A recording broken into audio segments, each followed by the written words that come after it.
Hello दोस्तों, आपका दोस्त डॉक्टर कमल मित्तल। दोस्तों, आज हम एक ऐसे टॉपिक के ऊपर बात करेंगे कि अमूमन आप लोगों ने देखा होगा कि हमारे बुजुर्ग या कई लोग ऐसे, जब बच्चे भी, इवन जैसे मैंने बच्चे भी देखे हैं, उनको एक्सेसिव स्वेटिंग होती है, पसीना आता है जो कि ज़रूर से ज़्यादा आता है। हम कई बार उसके कारण को जानने की कोशिश करते हैं कि ऐसा क्यों होता है। तो दोस्तों, आज हम एक तो ये जानेंगे कि ज़रूरत से ज़्यादा आया हुआ पसीना किन बीमारियों को लेकर आता है, और साथ में अगर वो पसीना आया भी है तो हम उसका किस तरह से निवारण कर सकते हैं। बिल्कुल घर की बनी हुई चीज़ें बताऊंगा आपको।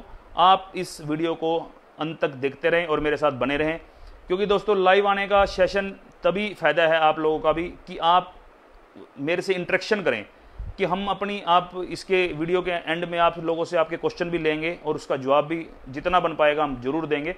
तो दोस्तों, हम अब जानते हैं कि अत्यधिक पसीना के ऊपर देखिए दोस्तों, बड़ी ऐड भी बनी हुई है कि उफ उफ ये पसीना। तो दोस्तों, ये पसीना जो होता है ये क्या क्या दिक्कत करता है। सबसे पहले तो जैसे कि आम रूटीन में हम देखें, जिसको ज़्यादा एक्सेसिव स्वेटिंग होती है उसमें स्मेल होती है, और स्मेल होने की वजह से क्या होता है कि भी दुर्गंध की वजह से हर आदमी बचता है उसके पास बैठने से, उसका साथ रहने से, कि उसको लगता है नहीं यार इसको ये गंदा रहता है, ये बंदा, इसमें से पता नहीं अजीब सी स्मेल आती है, दुर्गंध आती है। अब हम ये जानते हैं कि भी ऐसा होता क्यों है। दोस्तों, पसीना जो ज़रूरत से ज़्यादा आता है उसके कई कारण हो सकते हैं। जैसा कि सबसे पहला कारण है कि अगर किसी को बैक्टीरियल इन्फेक्शन है, किसी के अंदर कोई इन्फेक्शन ऐसा हो गया है, उसकी वजह से हमारे बॉडी से एक्सेस में पसीना आता है। दूसरा क्या कारण होता है दोस्तों, दूसरा जो इसका मेन कारण है वो है दोस्तों कि जिन लोगों को हार्ट की प्रॉब्लम है, जिनके हार्ट के वाल्व में दिक्कत है, उन लोगों को एक्सेस में पसीना आता है। थर्ड क्या कारण है दोस्तों इसका कारण है दोस्तों, जब हम अब कोई भी पेशेंट ऐसा हो जिसको HIV का रोग है, यानी ऐसा संक्रमित व्याधि जिसके अंदर पेशेंट को यौन रोग लग जाता है, तब भी एक्सेस में पसीना आता है। और दोस्तों, किसी को हार्ट संबंधित दिक्कत है, एक तो मैंने वाल्व की बताई, एक हार्ट की, यानी किसी के हार्ट के अंदर जो उसकी ब्लड की कैपिलरीज हैं वो थिक हो गई हैं, जिसकी वजह से रक्त का प्रवाह हार्ट के ऊपर ज़्यादा प्रेशर डाल रहा है, तब भी दोस्तों एक्सेस में हमारा स्वेटिंग होती है। और दोस्तों, क्या कारण हो सकते हैं, और कारण ये हो सकता है कि भी कई बार क्या होता है, पेशेंट्स को हड्डी से रिलेटेड जब जॉइंट पेन होता है, जॉइंट से रिलेटेड इन्फ्लामेशन आती है, तब भी एक्सेस में स्वेटिंग होती है। तो अब दोस्तों, हम ये जानते हैं, हमने कई कारण समझे कि किन किन लोगों को, और जो सबसे मेन कारण जो मैं अभी बताना का चाहता हूं, ओबेसिटी यानी मोटापा एक ऐसा कारण है कि जिस वजह से बच्चों को जो ज़्यादा जंक फूड, फास्ट फूड के ऊपर ज़्यादा जोर देते हैं, उन लोगों को ज़्यादा पसीना आता है। तो दोस्तों, ये सभी के सभी हमारे कारण हैं जिसके अंदर एक्सेस में पसीना आता है, एक्सेस में स्वेटिंग होती है। अब दोस्तों, जब हमने इसके कारण जाने, तो अब हम इसके निवारणों का पता निकालेंगे कि कैसे हम इस पसीने से बच पाएं और किस तरह से हम अपनी इस दुर्गंध को दूर कर पाएं। वैसे तो अमूमन क्या होता है दोस्तों, जब भी हम किसी बड़े से बात करते हैं, वो कहते हैं कि भाई अच्छा है, पसीना निकल रहा है, शरीर से टॉक्सिन्स निकल रहे हैं। मैं इस बात को गलत नहीं कह रहा कि भी वो बात ये गलत कह रहे हैं लोग, वो बात भी ठीक है, शरीर से गंद निकलता है, टॉक्सिन्स निकलते हैं। लेकिन दोस्तों, टॉक्सिन्स के साथ में जब एक्सेस में इसका स्वेटिंग का होता है, तो वो एक बीमारी है जिसके मैंने अभी आपको कारण बताए। अब निवारणों में दोस्तों, सबसे पहले आप क्या करेंगे, पानी पिएं आप खूब दब के, नींबू पानी की शिकंजवी लेते रहें। दूसरा दोस्तों, नींबू पानी की शिकंजवी के अंदर नमक ना डालें। नमक जो होता है दोस्तों, पसीने के लिए एक किस्म का शत्रु है। जितना आप ज़्यादा नमक लेंगे उतना आपको ज़्यादा पसीना आएगा।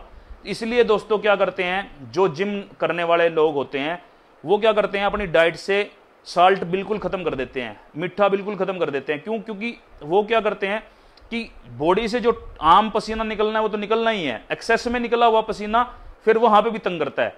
और दोस्तों, दूसरा क्या करें आप दोस्तों, ग्रीन टी का आप सेवन करें। ग्रीन टी को आप घर में भी बना सकते हैं। वो कैसे?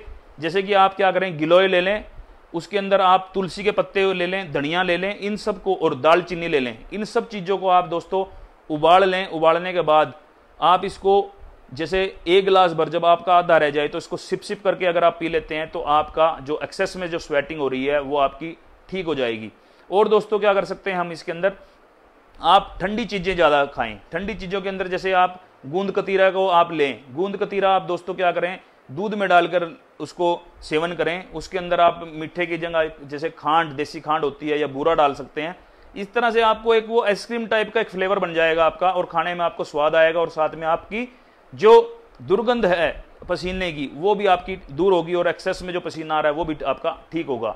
और क्या कर सकते हैं दोस्तों आप, इसके अलावा आपने क्या करना है दोस्तों, जहां आपके जिस पार्ट पे ज्यादा पसीना आता है उस पार्ट के ऊपर आप दोस्तों क्या करें, आलू ले लें, आलू को हल्का हल्का उसकी स्लाइसिस काट लें, और उस स्लाइसिस को अगर आप रगड़ देते हैं, उन स्लाइसिस के रगड़ने मात्र से दोस्तों जिस पार्ट पे आपको एक्सेस में स्वेटिंग हो रही है वहां से आपकी स्वेटिंग दूर हो जाएगी कुछ ही मिनटों के अंदर। आप खुद देखेंगे कि भी मेरे को जहां पे मेरे को दुर्गंध आ रही थी, मेरे की जो बगल है, बगल से पसीना बह रहा था बार बार, जिसकी वजह से वहां स्मेल आ रही थी, मेरे पास बैठते हुए लोग कतराते थे, अब मेरे में वहां पे ना पसीना आता और ना लोगों को दुर्गंधता का मतलब एहसास होता है। तो दोस्तों इससे देखिए हमारी खूबसूरती भी बढ़ती है और लोग हमारे पास बैठने से कतराते भी नहीं।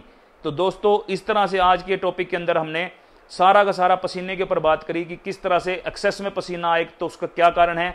मैंने एक और कई पेशेंट मेरे पास आते हैं तो उन्होंने एक बात मुझे बताई, बोला कि डॉक्टर साहब मेरे को एक ही साइड में पसीना गिरता है, हार्ट के अपोजिट डायरेक्शन के अंदर मुझे इस एक बाह में पसीना ऐसे गिरता है। उसकी जो लैंग्वेज थी वो ये थी, डॉक्टर साहब मुझे एक हाथ की तरफ से पसीना तरड़ तरड़ गिरता है, उसने मुझे ऐसे बोला। तो मैंने उस बारे में बड़ा सोचा और जब उसके तह तक गया तो उसका रिजल्ट ये निकला कि उस पेशेंट को हार्ट की दिक्कत थी दोस्तों। इसलिए आप ये हमारे लक्षण हैं दोस्तों कि जो हमारी बॉडी हमें बताती है कि आपको ये किसी ना किसी तरह की कोई बीमारी आ गई है। कई बार हम इनको इग्नोर कर जाते हैं, लेकिन अगर हमें उन बातों का पता होगा, जैसे कि करनाल प्लस चैनल के ऊपर हम ये प्रयास करते हैं कि हम कुछ ना कुछ बताते रहें, लोगों को जागरूक करते रहें, जैसे कि आज हमने इस टॉपिक के ऊपर जागरूक किया आपको, तो आप लोगों को भी अब ये एहसास रहेगा कि भी इस तरह का अगर कोई लक्षण है तो हम अपने हार्ट की, हम अपनी हड्डियों की, हम अपनी बैक्टीरियल इन्फेक्शन की, यानी हम अपने सीबीसी की जांच जरूर करके देख लें कि कहीं ना कोई रोग तो नहीं पनप रहा है। तो इस तरह से दोस्तों आपको ये जानकारी कैसे लगी इसका भी जरूर बताएं। अगर अच्छी लगी हो तो दोस्तों अपने दोस्तों और मित्रों तक जरूर शेयर करें, और नीचे दिए कमेंट बॉक्स के अंदर मैं आपको कमेंट्स के थ्रू आपके जो भी क्वेश्चंस होगा उसका जवाब जरूर दूंगा। इसी के साथ ही शुभ रात्रि, धन्यवाद।